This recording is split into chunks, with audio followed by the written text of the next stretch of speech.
O torcedor quer saber qual vai ser o time do Bahia que vai disputar a Série B. E os reforços, que horas vão chegar? Até o momento, 3 nomes, depois da chegada do novo diretor de futebol, foram anunciados. Primeiro, o Vitor Jacaré, que nem entraria aí nesse pacotão que ele disse que viriam de 6 a 8 nomes para disputar a segunda divisão. E na sequência, é o zagueiro Didi e o goleiro César. Bicampeão brasileiro e campeão da Libertadores, da Copa do Brasil, da Recopa Sul-Americana e da Supercopa do Brasil. Esse é o currículo do goleiro César, ex-Flamengo.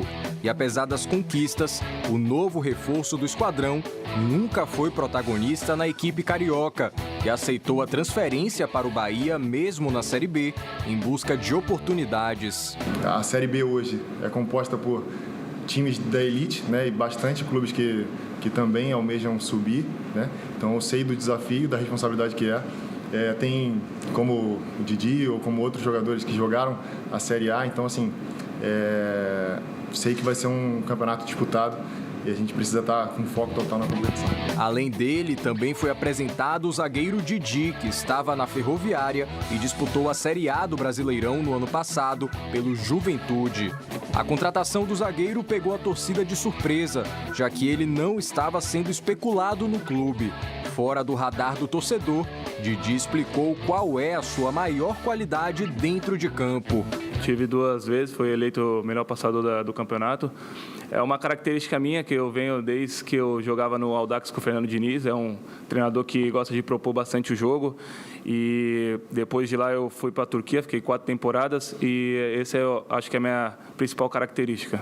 E a série de contratações do Bahia não deve parar por aí. A nossa intenção é, até a estreia, a gente ter mais 3, 4 nomes.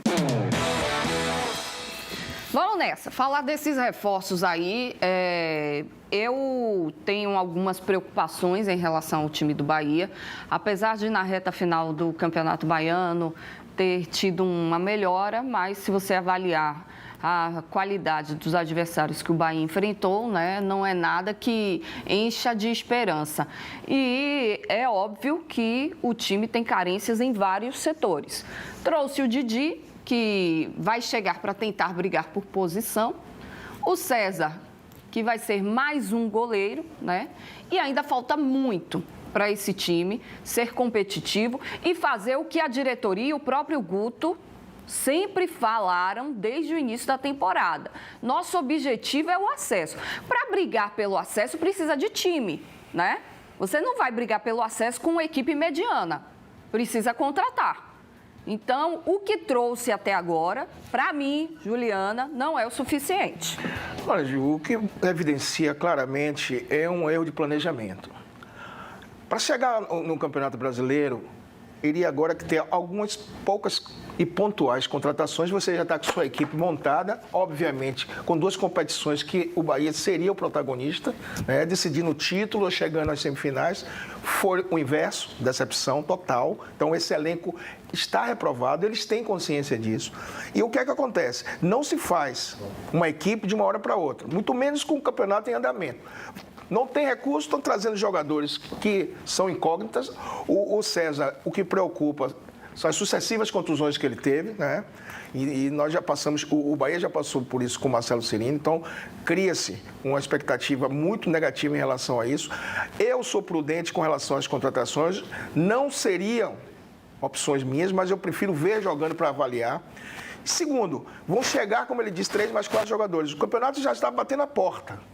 O elenco, como já falamos, não foi aprovado, muito pelo contrário, decepcionou e muito em competições nas quais o Bahia deveria estar como protagonista. O que esperar? O torcedor não pode ter sequer a esperança, porque diante de tantos fatos negativos, não sabemos ainda quais serão os jogadores para ainda chegarem, serem colocados no elenco, para se adaptar à nova filosofia de jogo, se adaptar aos seus jogadores, aos seus novos companheiros. Tem que rezar muito o torcedor do Bahia, porque a expectativa, infelizmente, diante desses fatos, não é nem um pouco positiva. Olha, a palavra tá certa, viu, Roberto? É planejamento no futebol, estamos no mês 4 e agora que o Bahia trouxe um gestor de futebol para cuidar do time. É um time rebaixado, mal no Campeonato Baiano, desclassificado na Copa do Nordeste E a Série B já é para a semana dia 8, daqui a 8 dias. E o Bahia ainda procura um time para jogar a Série B. Esse time do Bahia aí está reprovado, né? A fraca gestão de futebol do Bahia, né? A gestão não planejou a Série B.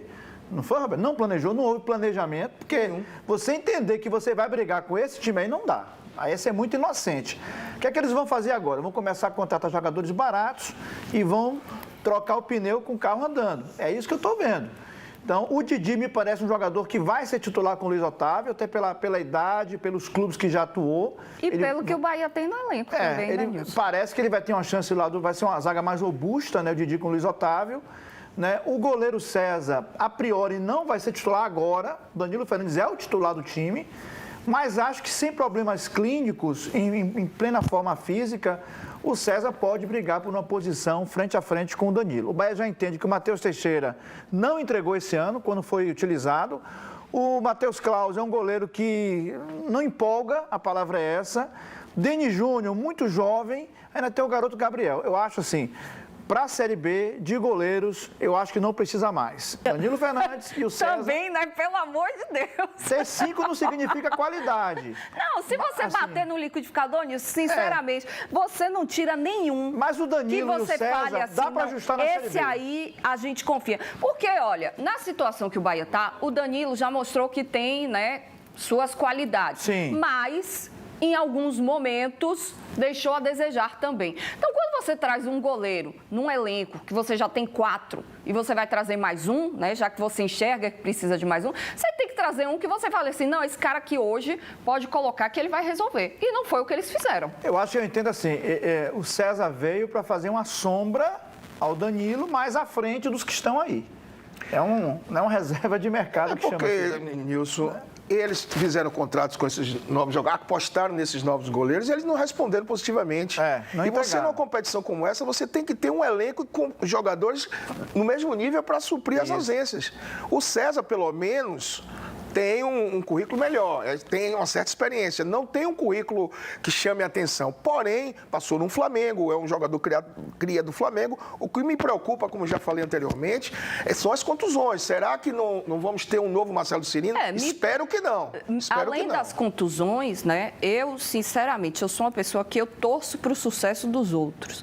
Faz parte da minha essência. Eu quero que, se o César tiver oportunidade, ele arrebente vestindo a camisa do Bahia. Mas eu estou falando aqui do que é fato, tá? O César, além das contusões, ele passou a vida inteira na sombra no Flamengo. Né? Ele tem um excelente currículo, mas, inclusive, nos momentos que ele poderia ter sido lançado à titularidade, ele foi passado por outros que vinham um incidente atrás com ele. dele. Então... com o Dorival Júnior, né? O Dorival barrou o Diego, né, no aeroporto e disse, olha, quem vai jogar é o César. Aí o Diego não viajou, lembra disso? Tem uns 2 anos. Foi o último momento que eu lembro do César no Flamengo, já uns 2 anos atrás, quando ele foi envolvido naquela briga entre o Dorival Júnior e o Diego Alves. Né, que o Diego disse, não, eu não vou ser reserva, eu só vou entrar no avião se eu for titular. No banco eu não sento. E aí o Dorival Júnior afastou o Diego e depois o Dorival caiu. As coisas do futebol, né? Mas, independentemente disso, precisa-se pensar, de fato, o que eles estão conjecturando lá dentro para essa formação dessa equipe, que já está sendo feita de forma errada, né? Quando você espera para contratar com o campeonato em andamento. Esse time do Bahia vai fazer a sua estreia dia 8, né? Dia 8. Contra a equipe do Cruzeiro. Dia 8. Um jogo que vai ter aí atenções voltadas, já que o Tricolor teve tempo suficiente, algo que o Guto reclamou muito que ele não tinha, né? E eu acho que todos nós esperamos um Bahia diferente do que a gente viu em outras partidas importantes, né? Um Bahia com outra postura, um Bahia com mais qualidade. Agora, como ele vai conseguir extrair isso, eu não sei. Muito difícil, né? Porque ele tentou, de todas as formas, com esse elenco. E como nós estávamos falando, esperava-se que o Bahia, a essa altura, tivesse uma equipe montada que respondesse positivamente para pontualmente eles irem contratando, que não é o caso.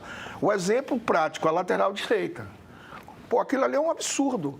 O Jonathan vem contratado, ainda enaltecer o currículo e consegue ser o terceiro reserva com 2 E garotos da jogou base. bem quando esteve na Arena Fonte Nova e parece que contra o NIRB, no seu doce, que ele jogou bem. Mais foi ou eleito o menos, melhor viu, do jogo Nilson? lá pela... Mais ou foi menos, destaque, mas assim, né? pra mim quem jogou bem mesmo foi o André, que entrou e arrebentou. Exatamente. O André já entrou na vaga do Borel durante alguns Borel, jogos, né? que também é um jogador que já mostrou que tem qualidade. E realmente tem que botar ele como terceiro, porque dos 3, ele foi o pior. Mas aí é que tem uma prova inequívoca da falta de planejamento. Se eles viam que o Borel e o garoto tinham potencial, aproveitar o Campeonato Baiano, a própria Sim, Copa do Nordeste, claro. para ver se iria ser Mas, necessário Beto, ou não contratar. todo mundo falou. Quando foi anunciado o nome do Jonathan, eu não vi uma pessoa falar assim, não, traz que ele vai ser. Aí o Bahia anuncia, subiu o Botafogo. O cara jogou 3, 4 partidas no ano inteiro.